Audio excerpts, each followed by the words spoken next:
মৌ দিদির কচুরির দোকানে উজ্জ্বল দাদা এসছে, কিরকম লাগছে? কিরকম লাগছে দাদা?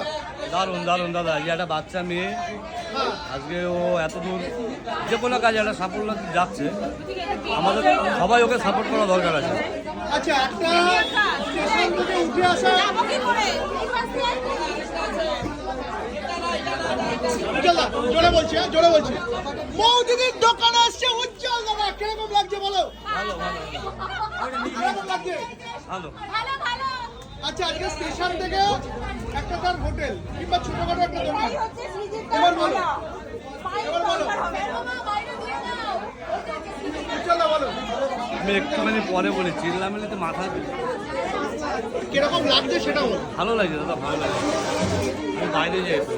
গরম লাগছে, আসতে অসুবিধা হয়নি তো দাদা? না না, আমরা তো গাড়িতে নিয়ে এসেছি, কোনো অসুবিধা নেই। বাহ,